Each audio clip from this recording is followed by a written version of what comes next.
I was trying to figure out what's better, CEO motivation or CEO mentality. It's like some people do have a CEO mentality at times, but without the motivation, that shit evaporates. Because you have to be able to keep the same energy when you're not as inspired. It's like a CEO energy, but we were like, we can't call it CEO energy because I hate when we both hate this, when people be like, I love your energy. Oh, vibrations. I hate vibrations. Pause. Nobody tells me that. I love your vibration. That's so crazy. You know what I'm saying? That's the popular word, right? But, my thing is, there's a mentality that comes with being a CEO.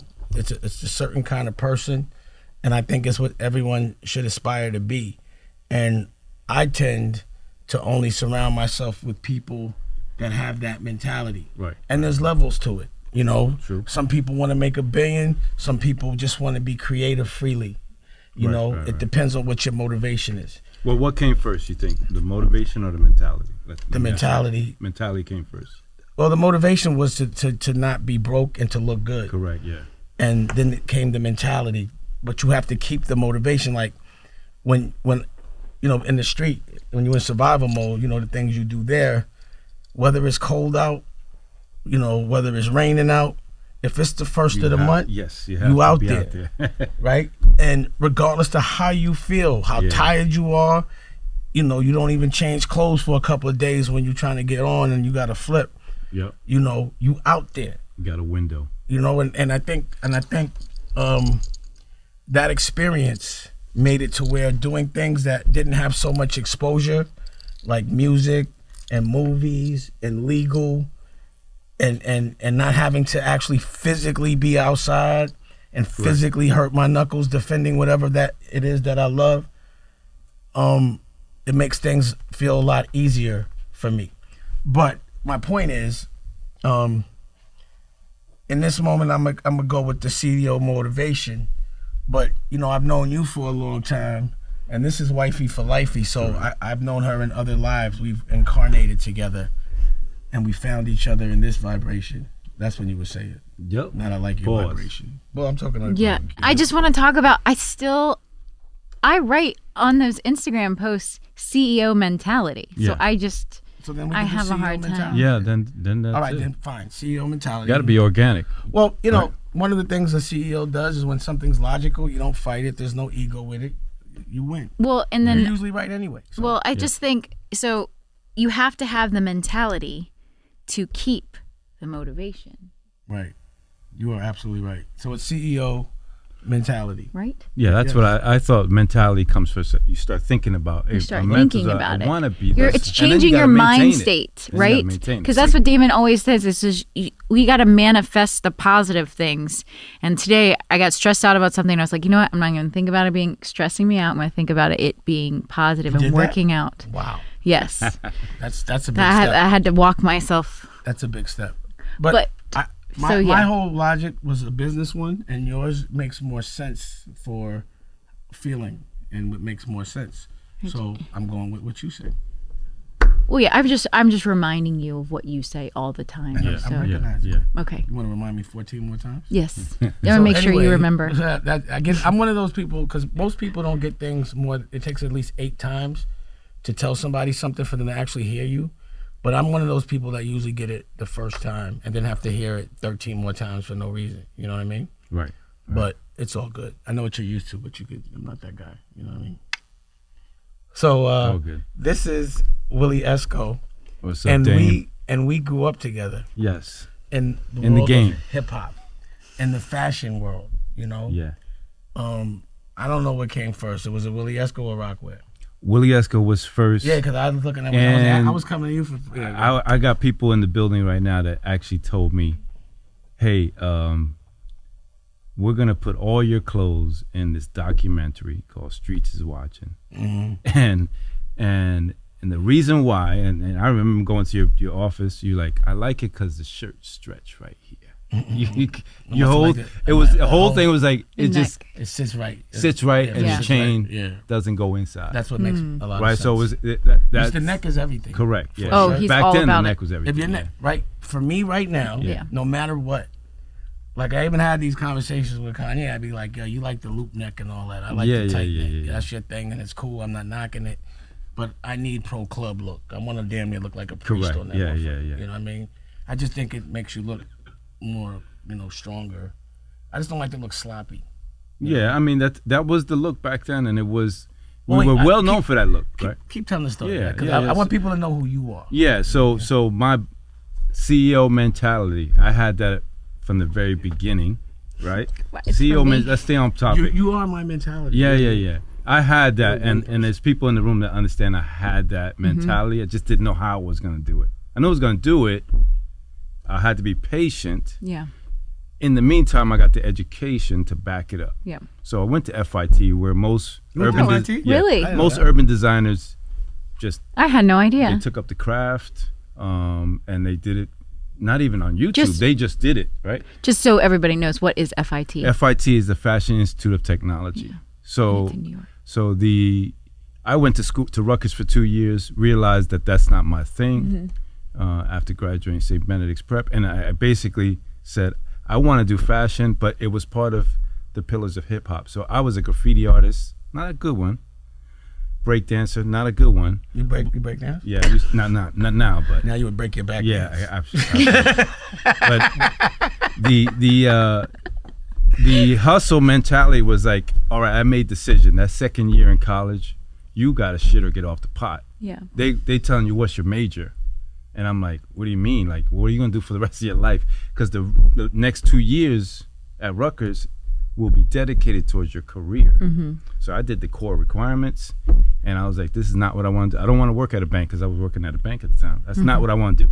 Right. I can't even put a finger on what I want to do yet. Right. And apparel, streetwear didn't exist at the time. It wasn't an algorithm yet. Yeah, it wasn't. The music did not connect to the streetwear just yet, like the fashion. And it wasn't anything that was sold volume and that could be sold off price. And, right, this is 88. You have your black designers. No one existed. It was Sergio Valente. Yep. Streetwear was like Sergio Valente, Sassoon. It's garmental garments that we picked from surplus stores, right? We made them hot. Like we picked Puma, we picked Adidas, we picked Lee and Levi's, but sometimes it was Lee. Lee was breakdancing. Yeah, breakdancing. You had to lead with the colors. Really? You had to lead with the permanent creases. Correct. With the shell toes with the fat laces. And you have Pumas with the fat laces. Pumas with the fat laces. You had Zulu beads. Nah, I'm from Jersey, so if you had the Zulu beads, you get you would not you wouldn't. You used to go to the jams and all that. I used to do all that. You go to the Roxy. No, I went to Roxy. Sure, I performed at Roxy Swatch Watch competition. Yo, we are old as fuck. Yes, 1987. Were you in Beach Street? I was an extra in Crush Groove, though. How you like that? No, that's crazy. When Run is saying, "Oh shit!" You see my hand up there, like I was hustling. The mentality was there. I just don't know. I know I got $25 to be an extra. That was good money for me. Wasn't good money for you, but for me it was like, I'm in the movie. I'm gonna see if I could do this. Yeah. But then you would see, rappers in the back. The whole crew back there rapping while you was in the game. Yeah, it was in it. You would see Chris Rock. Chris Rock was an extra in there. Yeah. So it was not knowing. It was a fun time. Blind faith. Something was going to evolve that allowed me to make money. So the mentality was that I don't know how I'm gonna do this, but make money from culture, from what I'm living, what you're living, right? And that's how I went blindly into it, knowing that I had. Were you fresh? Were you known for being fresh back then?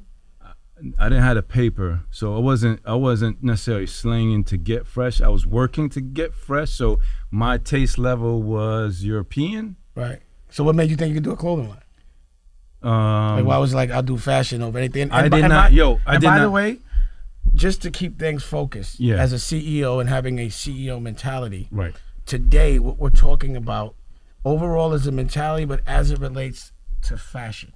Correct. From people that have actually done it from generation to generation and can tell you trends, business, learn from every aspect, from licensing to doing your own brands, to acquiring brands, to what we're doing right now. Correct. So, sometimes I hear people talk about, business but they haven't been successful in any business, but telling you about business. Correct. Yeah. You understand what I mean? And I'm like, how can you teach somebody a vertical of business if you haven't actually done it at it and been successful at it, failed at it, or learned from it, and came back? You know what I mean? So I just wanted to put like a disclaimer. Well, just so people could. I want to focus. Yeah. Because sometimes when I talk, I'm all over the place because I have a lot on my mind. But right now, we're gonna stay fashion centric, and my thing was not knowing, but also having faith in self that I can do it if the opportunity presented itself, and knowing how music was evolving, it's gonna present itself. The way it presented itself the first time was through styling, right? So I styled Jealous One's Envy, Fat Joe's album cover. I'm on that too. I started working with my man Rich Bravo on a lot of styling. So I figured out. So you always knew you had a point of view that was... Yeah, there was a point of view, like Fat Joe was wearing fatigues, right? First time he wore Coogee was with me. Like, I went up to Rochester Big and Tall. We told him, wear this. Yo, you should wear this, because this is the fly stuff. And I'm assuming there's pictures and documentation. Absolutely. You can go Google Jealous One's Envy. You'll see him. We suggested the cock... I'm looking. Cock ring fighting. You know what I'm saying? Wow. Yeah. Just say pause. It was a cockfighting, illegal cockfighting. We did it in the Bronx. Pause. Oh, you was pause. You was fighting chickens. We had chickens. Yeah, we had chickens. We got the chickens, and we were going, and we were telling him, we were telling him, stick to your roots. You're Latino, but you're also fly. So wear this Coogee. Let's get the bulldogs out. We have a bulldog scene. Oh my God! Was there like chicken wear? Like, was there gear that you wore to fight the chickens? Like, was that like a? No, he was the big gambler in the scene, and we were. But it was like fly guys. Like, was it was like, ladies. When in I think the scene. of chicken fights, I'm thinking like farmers and shit like that. No, this is illegal. We took my New York, so it was like a gambling set. Where did they keep the chickens at? Oh, we just bought them for the day, and then we. You just bought the chickens for the day? You didn't train them or nothing? Yeah. Wow. But that's the type of mentality you brought to the table. Where did you buy chickens from in the Bronx? Good questions. I didn't actually buy them. Well, you sure they wasn't pigeons? No, they were actual chickens. Fighting pigeons. They were actual chickens, yeah.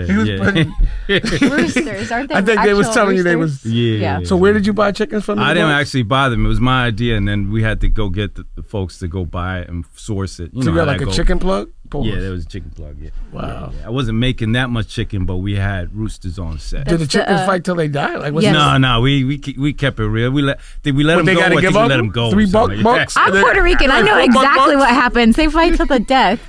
No, they weren't really. I don't even think they were roosters like that. It was just a blurry shot. We just want the real. Oh, it was for film. Right? Okay, it was like a. So I can see the movie right now. But you know what's crazy? This is the opening shot. Right. No, but what I'm saying is to be able to not knowing Fat Joe, but saying, yo, you should do this, and they listen. That gave you confidence. That gives you automatic confidence. Like, oh, junk. And then that led to other opportunities to style other things. And then I knew the network of how to place product in videos. Well, let's cut to this. Yeah. What was your deal, your first deal, the deal that you had for your brand, for Willie, for Esco? My first deal, I went over this with people listening right now. My first deal was an opportunity. It wasn't a deal. It was. I didn't ask about the opportunity. What's your first deal? My first deal was Esco, but it came through an opportunity. Like you know how some kids today don't do nothing for free. They're like, I need a bag, right? But for me, someone came to me and said, do this for me, and I felt like he was a good person, so I did it on the arm. That led to Willie Esco being birthed because he came back and said, yo, what you did for me generated $2 million in orders. Licensing for Pele underwear. Out of Chicago, my man in Chicago, the Lark, you probably sold to him too. He had like 10 stores out of Chicago.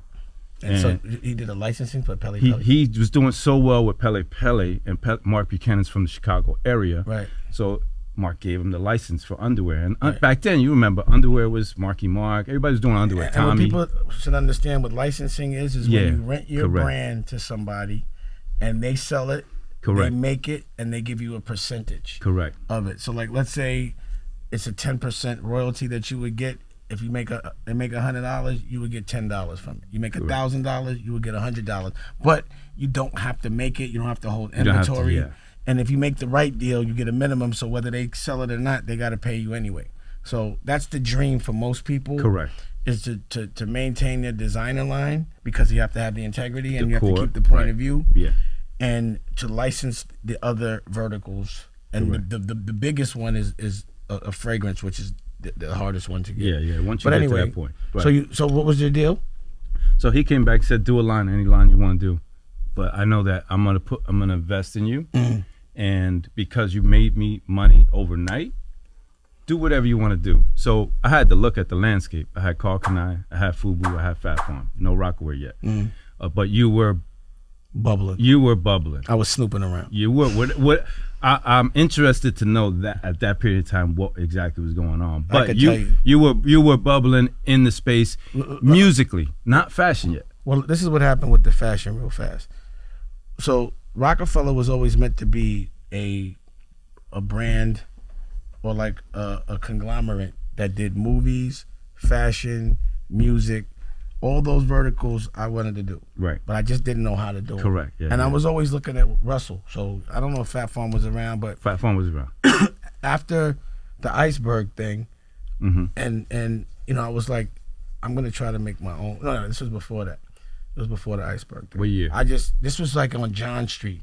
Like I don't even know what year it is. This is before we even put out records. I remember John Street, yeah. And Emery. I went down there. And it was fucked up because Emery invested. I talked to Emery, and Emery paid for all the. I was like, I need like 10 grand or whatever it is, and Emery paid for all the sewing machines. So I had a bunch of sewing machines in the office in John Street. Which Emery we talking? Emery, that Puma Emery. Emery, isn't he locked up at the time? Nah. No, he's out. Not. This is before he got locked up. Oh, before. This is on John Street wow, before we put a record out. Wow. So I had sewing machines, and you know, somebody was hustling me and telling me the wrong info, and I had somebody that was supposed to be making samples in there, and the sample was terrible. I didn't understand. I didn't know anything. I just bought machines and was like, and once I was understanding how hard it was, I was like, I'll get back to that. Pause. So when the iceberg thing happened, that's when I was looking to make leather jackets for touring, and Russell, I called Russell. He was like, "Yo, go to the Russians. They make." And I went in there and I saw they had like Woolwear and something else, and I was like, "Yo, I think you need to get with us." But in hindsight, they became our partners, and then they funded everything, and they became our partners. But in hindsight, if I was smarter, I would have done a licensing deal. Absolutely, yeah. So you got to look at what things look like. It was me and Jay partners. Correct. And we had Rocawear, and it also should have been Emery because he invested in the mission. But I completely forgot that because he went to jail, and then I didn't remember Right. I think he should have been broke down in that. But either way, it's homeboy. But hold on. Yeah. So and then it's the Russians. So it's half me and Jay, half the Russians, which means I only own 25%. And I had 3 partners that didn't share the same point of view as me. Yeah.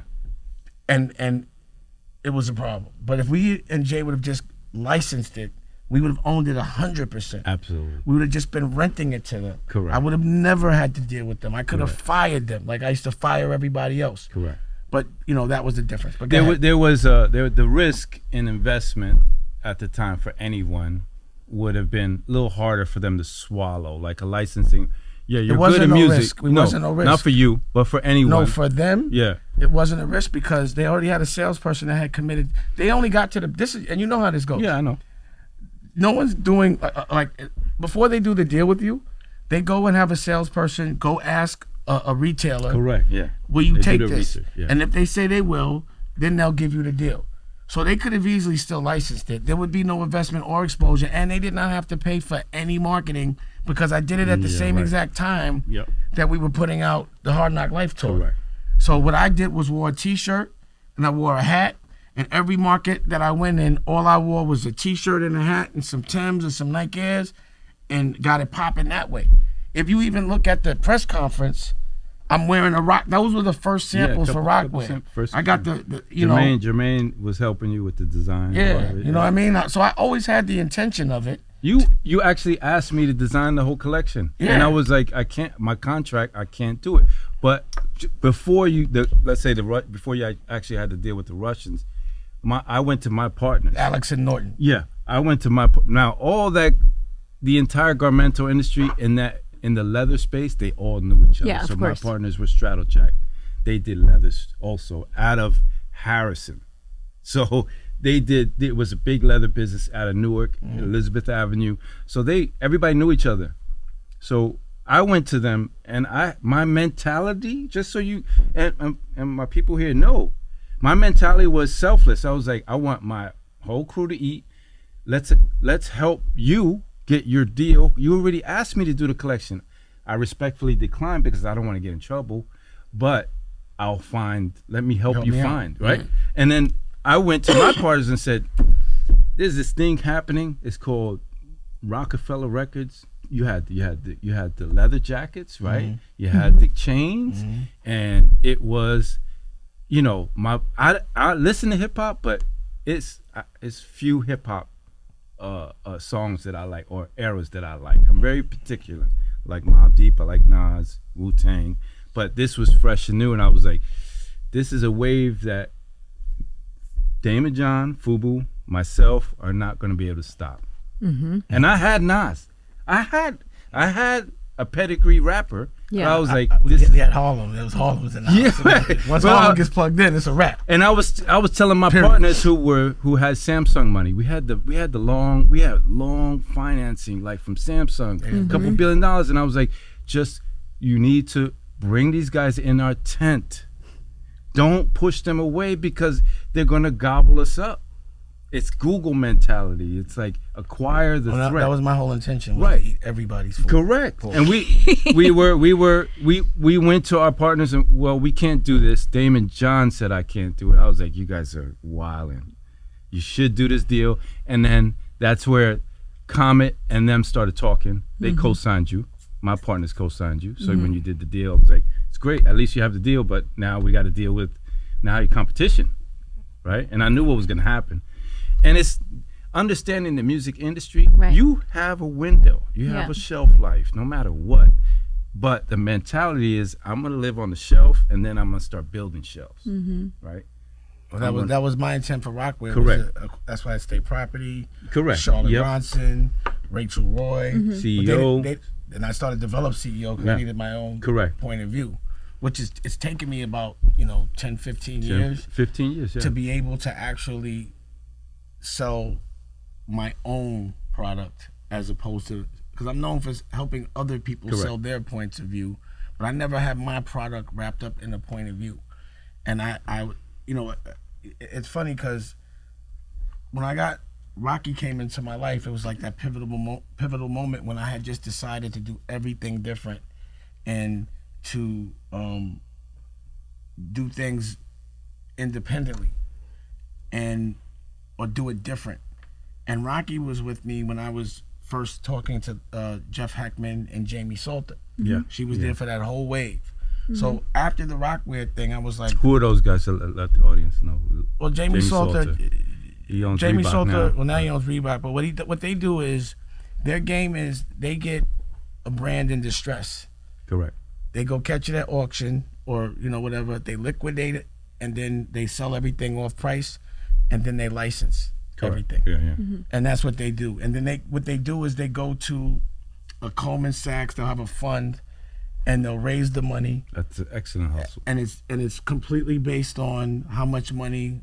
And things are based in fashion and most companies on EBITDA. Correct. Right? A formula based on how much money you make per year, an average of that sometimes. So what's the brand generating? What's it generating times a multiple, like 7 years or 10 years or whatever. But if it's in the whole, like the way I got cool with them, I met them at Cipriani's, but I was using them to get out of the deal. Well, I was funding Rachel Roy myself. Yeah. So after Rocawear, I sold the Rocawear. I saw Rocawear, my interest in it. Correct. Because number one, and there was no disrespect, but I never liked the collar shirt thing with the baseball. You'll never catch me with a collar shirt and a baseball hat and cufflinks. I never did that thing. But like dress shirt with the cufflinks. And what happened was Jay made a move on me where, I always ran the board because I always had Jay's vote. So it was me and Jay versus everybody. But we had a meeting in the hotel. Yeah. And Jay was like, I'm voting with them for that one. And I was like, wow. They did it in a hotel, so I couldn't bug out. So I was like, I'm out of here. What do you mean it did it in a hotel? In a room, like a hotel room. So if everybody sitting. If it was a public place, I would have made a scene. Because I was flipping. You know, I was like, yo, how you? And he just was real ice cold about it. You know what I mean? So at that point, I didn't have control no more. And that's when they ordered a bunch of fucking dress shirts. Oh. And we ended up, like the next year that fad went out, because everyone had them, and they were in Dr. J's and shit like that. And we ended up with so much dead stock and inventory that it brought the evaluation of the company down. So I'm like, I'm selling my interest, bro, because now y'all just sold all these dress shirts, and now we getting corny, and I can't do that. And I was more focused on state property, and I didn't want to be in the schmata business no more. I wanted to be in the designer business. I wanted to design. Correct, yeah, that's what I felt. And the reason why that happened, because I was licensing, and again, when they license, they don't care about the brand. That's why you have to have a designer line. And the reason why urban brands didn't last so long, because at the time, there was no designer line. There was nothing you could buy for $1,000 at that price point. I mean, at that time. Well, they were too scared to do it. Well, we never had. Yeah. They just didn't understand it. Yeah, it's a lost leader. We never had retail stores. There was no retail stores. There was nothing for you to last. They put you in a box. It was a salesperson that would oversell your shit because they get paid regardless, put you in Macy's, commission, and all your shit go off price. You end up broke, and in Macy's you only have a 3% margin. So a 3% margin means in order to make $3 million, you have to generate $100 million. And every time you walk into Macy's, everything's 40% off. So boom, that kills your margin there. Yeah. And you got to buy the real estate, put the salespeople in there. The only purpose for being in Macy's was value. But let me ask you a question. Let me rewind a little bit. You said voted. Who voted? Like, what is that voting down? Alex. Is it design voting or? No. Like, it was at the top. Like, if me and Jay said it, because Jay, if he doesn't wear it, and he never would come to the office. He never did anything. But I also noticed that he wasn't. You were driven by fashion. You still driven by fashion. I had quit Rockefeller. I was done. My office was at Rocawear. I didn't want to do the music anymore. You know what I mean? It was like pitching nickels for me. And it was dealing with morons every day, all day long. You understand what I mean? People that didn't give a fuck about music, just cared about jobs and pretended that they were bosses of something they owned nothing. Right. You know what I mean? And then I could get into that all day. But my point was, for me, fashion was more tasteful. And not the schmata business, not the Rocawear. I wanted to do cut and sew. I did Ryan Kenny. Yes. That was the dress shirts. I was like, we're going to do dress shirts? Correct. Just let Ryan Kenny do it. Those are the R&B dudes. Let them do their thing. You know what I'm saying? Shout out Kenny Burns. Shout out Kenny Burns at all times. It's the ultimate R&B dude forever. You feel me? We had the same thing at but it wasn't a voting process. We never had to do that before. It was my word, and Jay was like, whatever Dame says. Right. So I had this meeting, and they like, yo, now it's whatever they say. He did it as a leverage. He knew I was. He knew my reaction. And I was wondering when that actually manifested itself. When did it? Because that didn't happen right there. That was discussed, and it said, "Yo, from now on, I'm voting." You know what it is, bro. You know how that happened. Okay. You know, Jay made a move on me. You know what I mean? And the people that can hurt you are the ones that love you and you love the most because your hands is down. Correct. So the only person that could have done that was him. Right. And I don't know, whatever he did it, and it is what it is. Correct. But my point is that's what happened, and that was the reason why I was like, I'm selling my interest. And another thing that happened was we were gonna sell. I don't know if y'all remember, but I had got jumped in Paris and shit. I remember that. All right, so I got jumped in Paris. You got a knot. Fought like 18. I got stitches. But yeah. Some other people got stitches. I fought off about 14 people. That shit was crazy. Yeah. But that night I had a party in Milan, and we were in Paris, and Tommy Hilfinger's like, yo, I want to buy your company, blah blah blah. I'll give you $400 million. I'm like, bro, I got a concussion. I got stitches, but we could do this. We get back. We start to do the negotiation. Due diligence costs $1 million a side. Yeah. We get to I would have made $40 million. Right before we signed, Jay makes an announcement that he's no longer a part of Rocawear, that he's doing S. Carter. Yeah, that's all planned out. Get it. But either way, I don't want to get to that, but I did. But that's what happened. But in fashion, just so you know. But that's what happened. Just so you're fully, I want the audience to understand, you created the mentality that you can now be a fashion designer. Now, you motivated yourself past I understood the game. Streetwear, I started to understand and you want to be luxury, right? Not only did I want to be luxury, I wanted some art. I wanted some integrity. I wanted to work with some classy people. Yeah. But Damon, you also came into the fashion business and like shook it up. Correct. Yeah. You did not conform to these old standards. You did not conform to what everybody had been doing.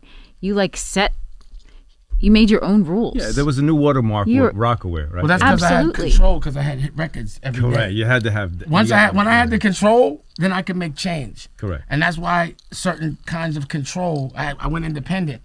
So when you go independent, you're not generating so much money for people that they're going to do anything that you say, whether they agree with it or not.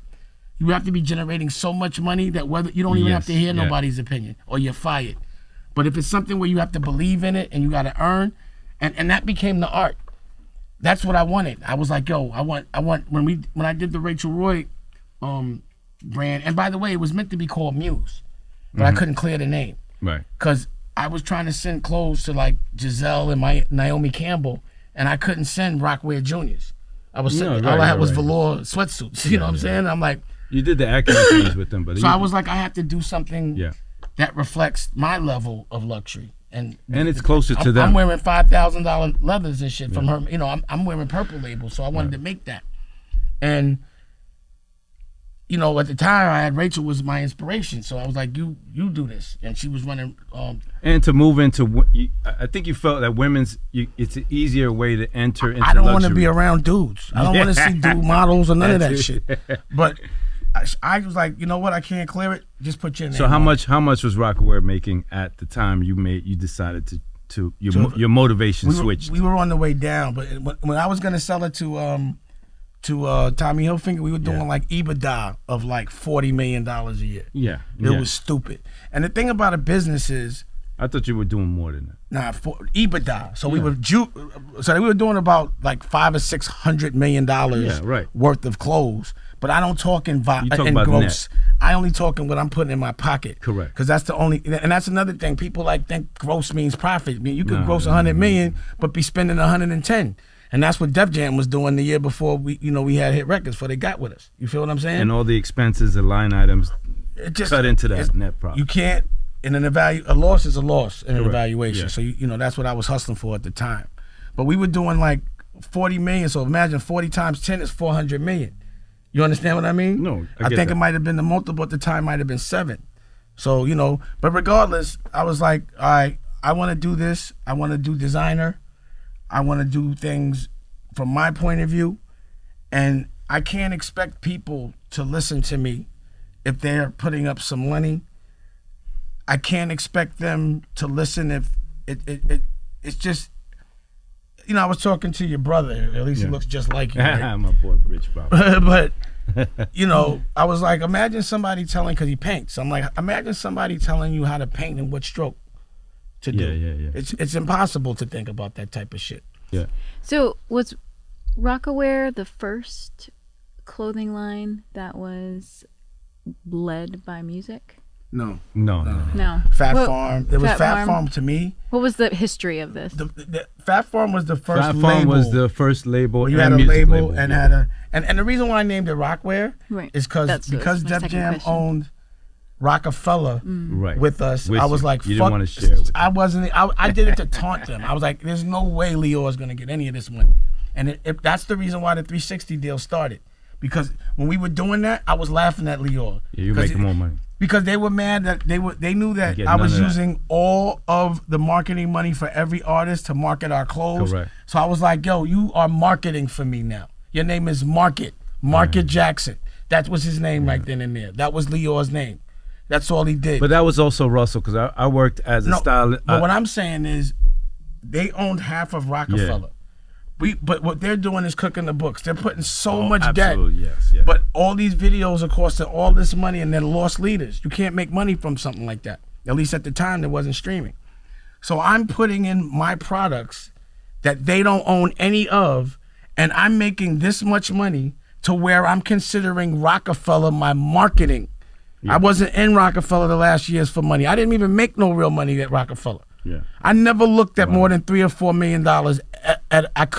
We never, because you got to think about it, we had to split it half into three ways. Yeah. So it was always like, yo, $3-4 million here, there. That shit was like nothing. Yeah. That money, that's why I was like, yo, I can't be working this hard And now I don't own nothing that I could give to my children. And everybody that I put on is going to actually try to rob me and do it. Right. And because I'm the type of guy that'd be like, yo, you can have the block. I got good work. I'll just go on another block. I'd be like, take the block. That's all I've done is been like, yo, damn, you my man. I can't even do nothing to you. I know your family. Take the block. So I had to start my own, you know? But it happened in the year when like that same year, there was no more overdraw. See, the world was different before that first recession. Yes. Because you could be a million in a hole. Yeah. But everyone knew you was going to catch a lick. It's about timing issues. Yeah. So there was a Bert Padell or whoever else, you know, Barry Clyburn who was robbing me that would pay your bills until you got your money and just charge you interest. But all of a sudden, I'll be like extended a couple of million and I don't have no more, you know, what would be considered a credit line. I have no more overdraw. And that's when shit got hectic, you know? But what I want people to understand is when I did the you know, the chatty, the hot night, the Breakfast Club shit. that viral. And I was like, yo, quit your job to invest in yourself. Yeah. But I wasn't even telling you to quit your job. But at that moment, I had quit my job. Rockefeller was my job. Yeah. Rocawear was my job. And at that moment, I'm still in that process of manning up. Correct. Being the CEO, having the boss mentality. You know, my dream is to have my version of Disney and have my network and have, you know, the music and the fashion and have it all stimulated, have amusement parks, have books, and we doing it. You in a 9-acre facility right now, American New Studios. And my dreams are coming true, but I still can't look at no bread right now. I got big dreams. Correct. Yeah, and what people have to understand, and that's what I'm saying, you got to keep that energy. The bigger you dream, the longer it takes, but the longer it lasts. Mm-hmm. Correct. Yeah. You understand what I'm saying? And you ask her, like, you know, her and I are intensely together every single day, all day long, which means she hears every single idea I have all day long.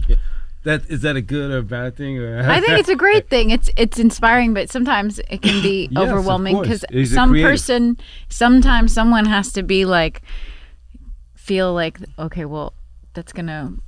Let me bring it down to reality. What are we gonna? She'd be like, let's go. No, she's I do that, but then I stress him out sometimes if I'm like too negative. I'll be like, I'll tell you the concerns. But to me, we're coming full. We're coming full circle because when I was very flattered when you said, yo, I want you to design the line. I was like, I can't, but I was like, wow, this is cool, and we come full circle because we are the same person, right?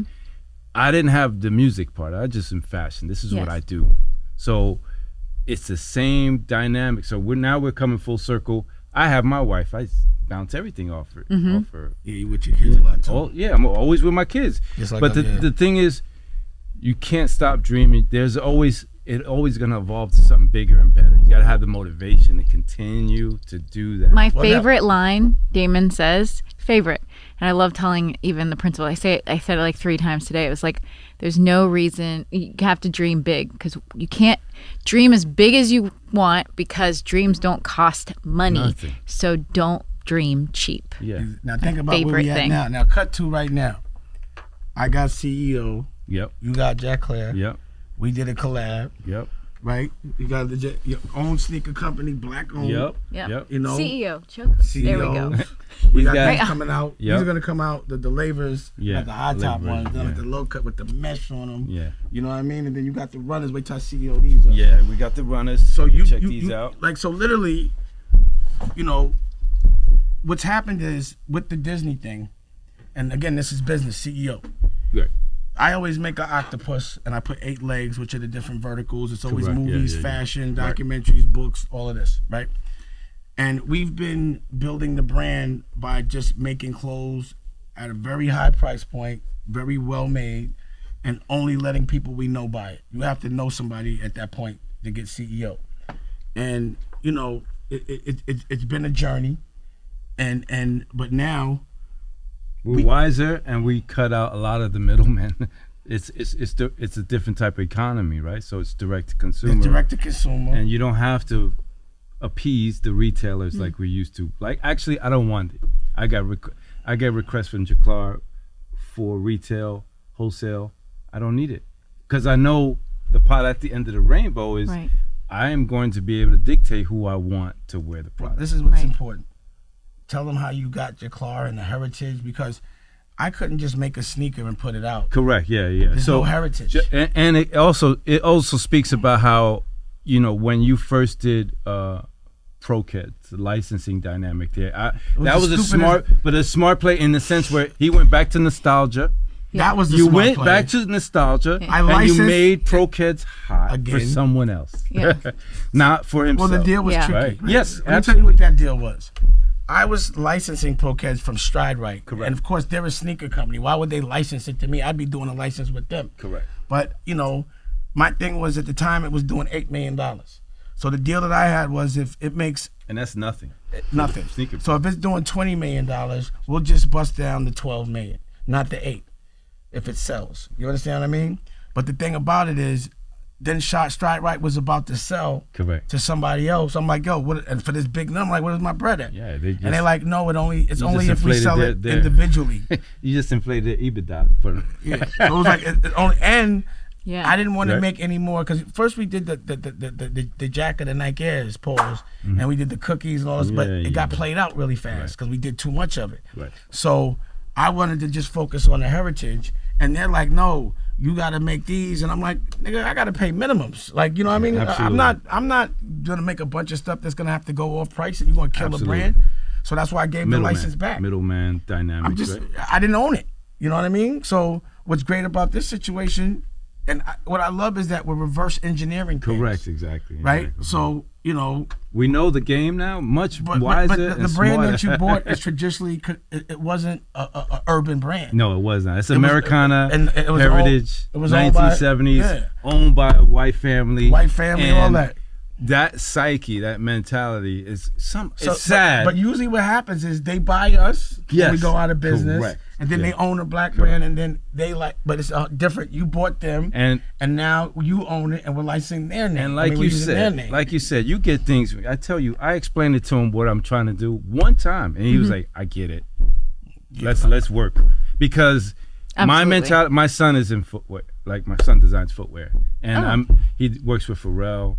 And my whole goal, the basketball sneakers, spacey. I can't wait to have that come. My whole goal was to, you know, I didn't know footwear at all. So when my son comes to me and says, "Yo, I need to get into footwear," you know, you move heaven and earth for all your kids, right? Mm-hmm. My kid says, "I need to get into footwear," and that's my weakest link. I was like, I know nothing about footwear, right? And I would travel around the world. I see him in Japan sometimes. I'd be like, "Yo, what's up?"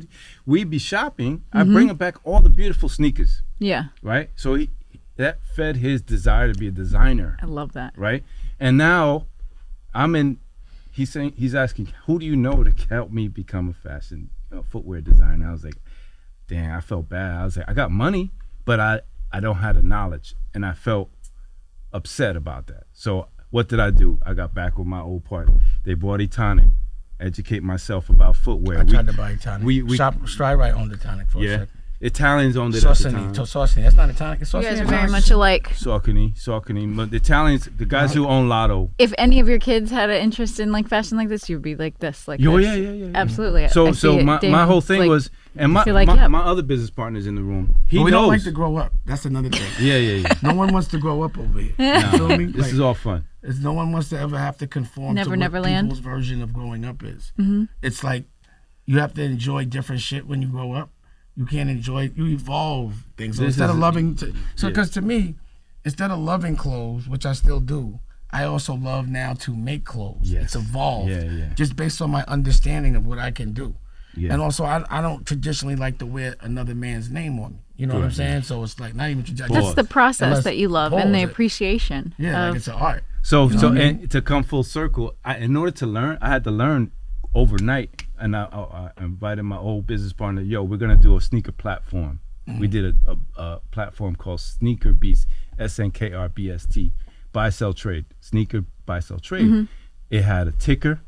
We had all this is documented, so we can actually put this online and say we had a ticker like StockX. We're going to evaluate every shoe that's out there that you can buy aftermarket, and it was going to be like Wall Street. And we had a plan to elevate the sneaker buying experience, like sneaker con, right? Well, we wanted to do what we did with the trade shows.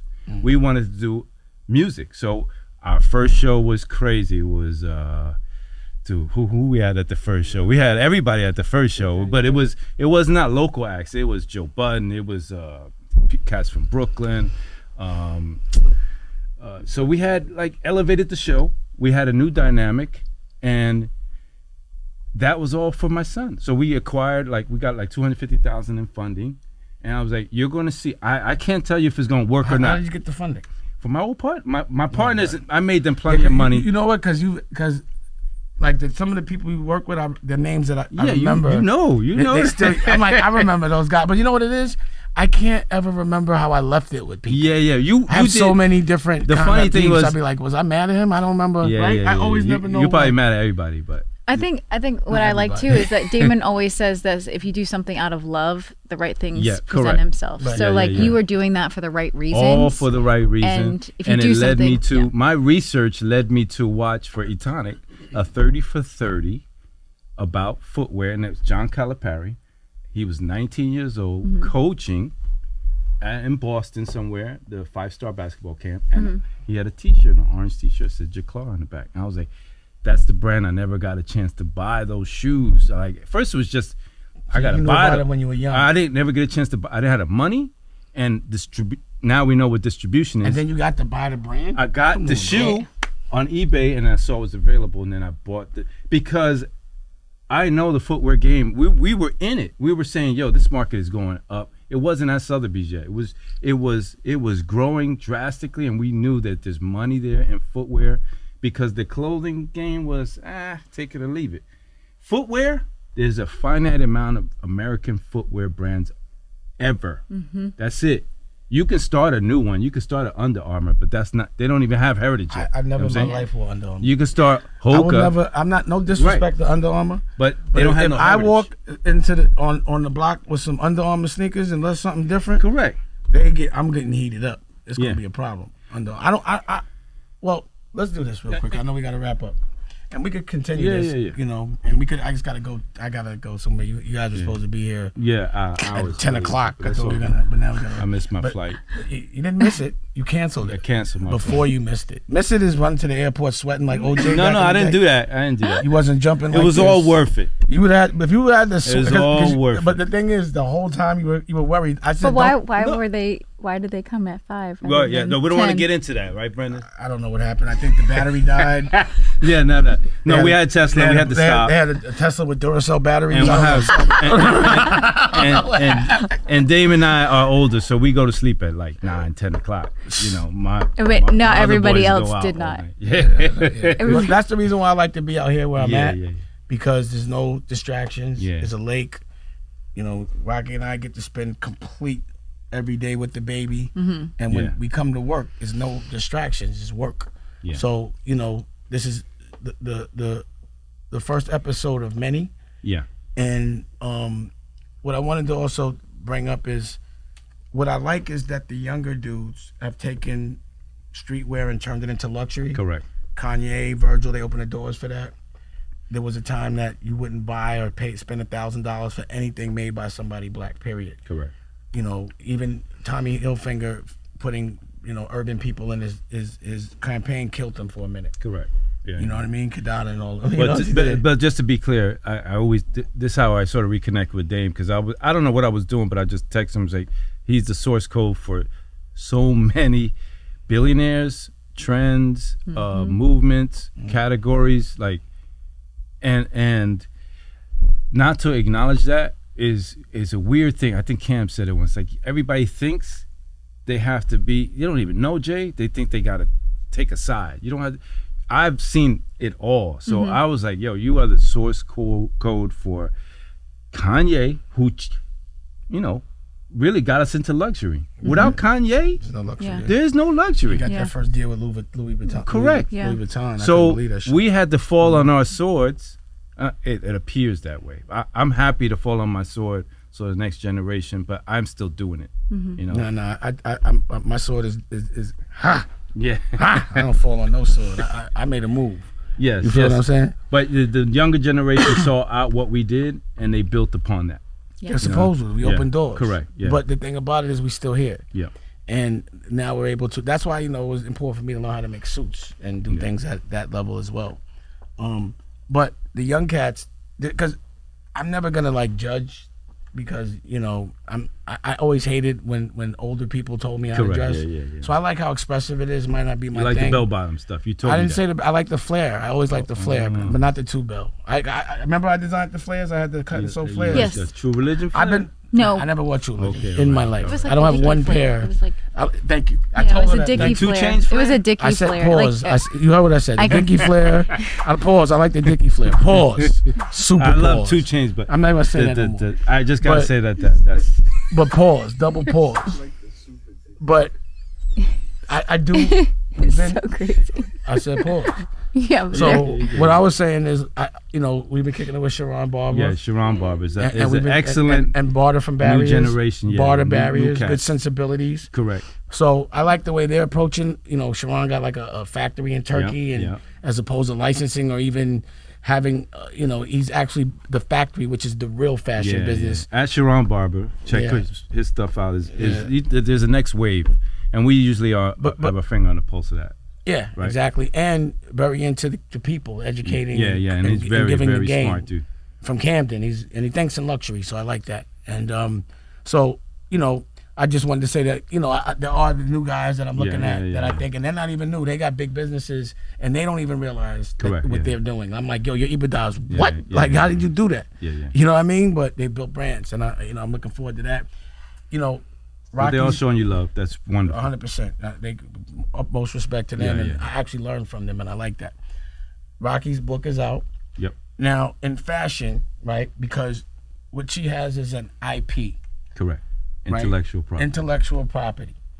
She has Dusko Goes to Space. Correct. Dusko goes to. Dusko Goes to. Infinite ending. So books, toys, series. But one of the verticals is fashion. Yes. And the shit that she designed is off the hook. Yeah. Like. Did you get to see it? Yeah. Oh, you liked it? Good. We CEO in that up. Yeah. You know what I mean? But again, I just wanted to make sure, and a person that has a lot of ideas and is always trying to get someone to help you build your dreams, karmically, you're obligated to help them build their dreams. Yep, absolutely. And that's why our relationship works, because we fight for each other's dreams. But I had to identify, and she had to identify exactly what her dream was, so we could focus our energy on fighting for it. But my point is, creating an IP also stimulates the fashion vertical at all times. Always. So every movie, every album, every product, every book, all of it will always have a fashion vertical. But the difference is, her books it's independent. She did it. There's a point of view in the art. So that means the book you're gonna feel the love in the book because it wasn't made for mass, but you're gonna feel the love in the product. Her merch, adults will wear it, and they'll pay $300 to $500 because it's made so well with so many different colors and the process and all that. And I'm just happy to have you riding out with me. Even this right here, right? Yeah. It says, "You ever fuck with rock and roll?" It's from Black Rock. Black Rock. This was the line Damon would call all of the artists. So he would call. Well, I did this project Black Rock with the Black Keys. Right. Yeah. And when I would call like a Raekwon, I'd be like, "Yo, you fuck with rock and roll?" And that would, because they didn't know who they were, so that'd be my question. Mm-hmm. Yeah. And of course, one of the verticals was fashion. Yeah. So this is a vintage real rock and roll shirt. This was designed by Chanel. Chanel Iman designed the shirt. Yeah. But it's a real rock and roll shirt Got that feel. Yeah. Made by us. We did a rock and roll project, put the merch out, and we already see the future. Yeah. That kids will be wearing this like it's Grateful Dead, and it's based on one of the coolest projects ever done on the planet. You know what I'm saying? And the reason why we even made the project in the first place, because she pulled my coat to the Black Keys when she broke her leg, because that's all she was listening to. Listen to the Black Keys? Mm-hmm. Before anybody. They have a lot of soul. But a lot of soul innately. Well, we did 2 albums with them, and they were a 2-piece. That's when I really liked what they were doing. But I'm kind of mad at them because we never put out because we gave them their first visual. Oh, did you? That was when we were doing the webisodes. They never did videos. You know what I mean? So we gave him the visuals, and then all of a sudden this project was on David Letterman and blah, blah, blah. And then they followed up with a big album, and then we actually put them on the radar of their own label. Their own label didn't know about them, like Todd Moskowitz. I was like, yo. So I did like a show with them during Fashion Week to showcase them. Oh, it was sick. It's a Rose Bar. It was awesome. And we got it all documented. And it was like after that, we never performed it, you know? And now, you know, they're a different version of themselves, you know what I mean? So, and then we did a part 2, which just never came out because, you know, I don't know. So, and then this whole but the point is, it was important for me culturally to say, yo, not only can I hustle on my block, which is what's considered hip hop, rock and roll is my block too. Because it came from us. So I'm gonna go hustle on that block, but nobody wants to talk about it. I did it independently and on purpose. I didn't put it out through a major because I wanted to keep it cool. So 10 years later, Rocky will look like the bomb wearing some shit that is that we did and an IP that we own. So when you have an IP, you keep your IP because you can monetize it years ahead of time, especially if it's something great or the people you work with become great. But again, a lot of what's happening with me is just like, yo, I got mad IPs, but after 10 years, I'll be like, where the fuck are those contracts? You're correct, yeah. I have no idea where they're at. But that is why we are here. Yeah, like we're here to come and help those dynamics, but creatively. We want to do it. We think we, you know, I'm gonna tell you like this. People on social media has changed everything. A lot of the times you scroll and you see your motivational conversation. And I'm gonna tell you, not me, because I've known you a long time. Most of the time people say, this guy, but they'll stay there and listen because they're gonna learn something. Yeah, it's real. It's this like, guy factor is because it's like, oh, my girl got to see this. Yeah, my girl's gonna like him. Exactly. You know what I'm saying? He's talking that smart. Now I can't say that I said it. You know, that kind of thing. It's all coming from the heart. If the dudes don't hate it, then you know you doing something wrong. Right. But it's the truth. Again, my dreams are coming true. Right. We now have our own movie studio. I directed a movie about entrepreneurship, not a visual of my culture getting abused or us abusing each other. All positive, but there's some things that happen in it, but you know, it's what we look like when we're winning. I was able to do it independently. I scored it with my band, and now it has a 50-city distribution with AMC. It comes out June 23rd.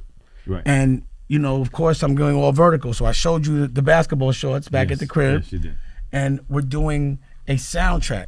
So I scored it, and we did records. Like, you know me, I do records I do the records on the set, or I'll do the videos on the set after I shoot the scenes because I got all the cameras.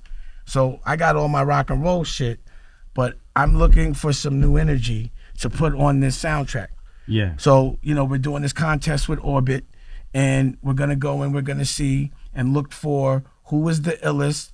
And whoever is the illest, we're going to do a studio session, and potentially I'm going to put the record on the soundtrack, make the video, and we'll do it all here at American News Studios. And we got judges, right? Like, and we got judges. Well, I'm a judge. Correct. You're a judge. Yes. Faison Love is a judge. He's in the movie. He's in the movie, and Freeway is a judge. So, you know, and then we have Rocky's book, and her television network, Applefish. So you can go to Applefish Kids. And again, the content she's making is like school, but a child that's 2 is watching it thinking they're just being entertained. Yeah. But the thing that is done is curated by the OSG, and that's, you know, the principals, 200 principals from economically challenged places that are doing what they got to do on and off school hours. And I'm proud to be a part of that. But I'm so proud of you and everything that you're doing. Oh, thank you. I love the fact that, and what I was going to talk about with the CEO thing is I can't focus on all these verticals. Correct, yeah. And I want to be creative. I don't want to be the businessman anymore. I just know business. That's what I do. I give game, but I don't want to play the game. You feel me? But now that I'm a brand and I'm doing things creative on the fashion level, you know, you've actually stepped in and been very instrumental in bringing the clothes and the sneakers in a way that I can be taken back seriously in the fashion world. Right. Because I can't be the business and be the creative. But I have 100% confidence in my creative. Correct. And I stand behind it 100% and unapologetically. And I don't want to be like anybody else. I don't want to be a part of an algorithm. I want to create a new algorithm. There's no behavior pattern that can be documented because this behavior pattern hasn't happened yet, you know? So, you know, I can focus now, and I know that now I'm gonna stimulate that fashion vertical. You brought a crew in here to help me with the production and all that. Yes. And Rocky's just focused on selling books all day, because what she's understanding is the creative process is one part, but getting out there and marketing that shit and going and talking to the people, you can't really virally do that. You got to go see people. Yeah. And we've been doing that, and I've been, hustling with my family. So you made my dreams come true. You look so good while I'm dreaming. Hands, kiss babies. Yes. Right? I drink this moment, and I'm in it. And my point is, this is CEO energy at all times. Every day, all day, I'm architecting my future. This is that motivation you have to have on, off camera. You got to live it, you got to be it, and you have to visualize the biggest and the best win with no problems. Because the last thing you think about is usually going to be what happens. And people don't understand how powerful their mind is. And that's part of being a CEO. Being able to have a vision, and even so somebody else is trying to put a negative impression in front of your vision. Not that Rocky would ever do that, but you have to be able to push that out. But also, you have to be able to say, but now I got to listen to what she said after. Right. But I got to dream big first, and then the things that I'm going to isolate so I could get there, so we don't have to feel the pain along the way. That's where the balance comes. Yeah, and that's where we have to, Damon has to dream, and then we have another meeting. That you go to orbits.com and you see what we're talking about manifested, and we're going to incorporate all the brands we're working with. So what we want you to do is go there, check out the site, check out the trailer. Check out the trailer. What's up, y'all? This is Dame Dash, live from my new studios, America New, and I'm here to tell you about my new partnership with orbit.com. I'm calling all music artists and producers to join the Dame Dash Global Music Competition. The winner will fly down to my studio to produce a hit track, which will be featured on the soundtrack of my new movie, The Prince of Detroit. You'll also walk away with $10,000 cash and a set of exclusive CEO merch, which includes my CEO sneakers, the collab I got with Jack Claire. Do you think you got the real hustle? Do you think you got the real talent to keep up? I need you to let me know.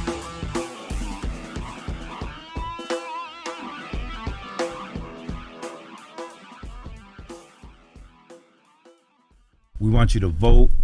You can vote multiple times, but again, it's the positive energy. And we just started working 3 months ago, 4 months ago. Sold a lot of sneakers. Yeah, and he sold a lot of sneakers, a lot of clothes. But CEO, I've seen a long time ago. I know he's had this since it was at Long Street, actually. Damn. Yeah. So I seen it all. I seen it all.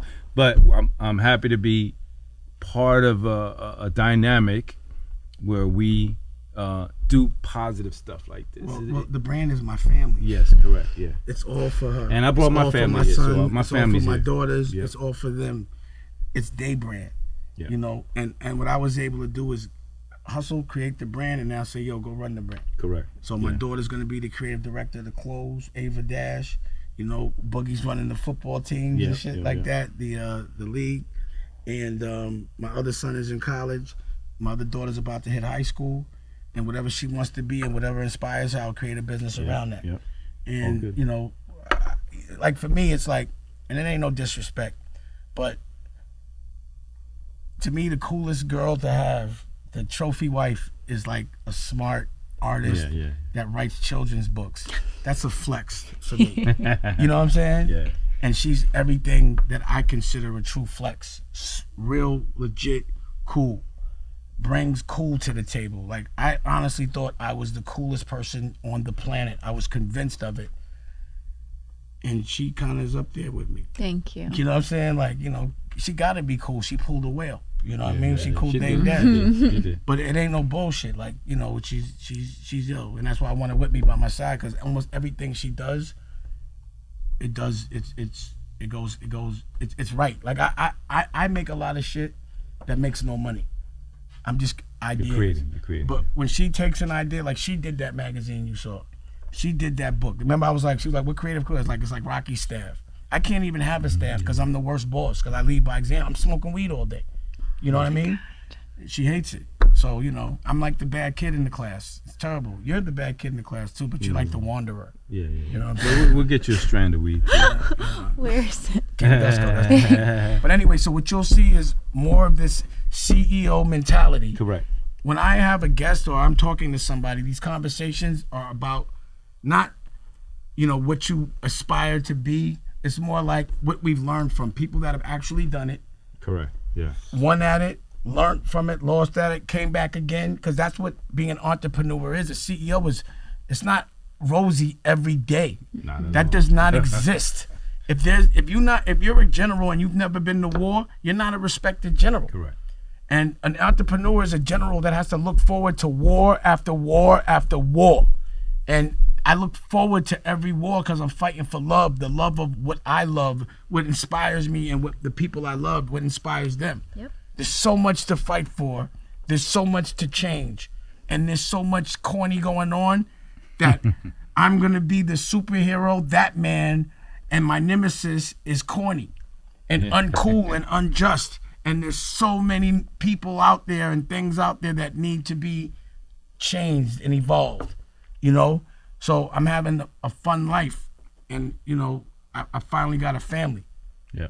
Like, you know, I have kids, but I was never with their parents. I wasn't able to break a cycle. So what she's also helped me do, and it's like a new life, is break a cycle. I didn't do that for my other kids, and I feel bad.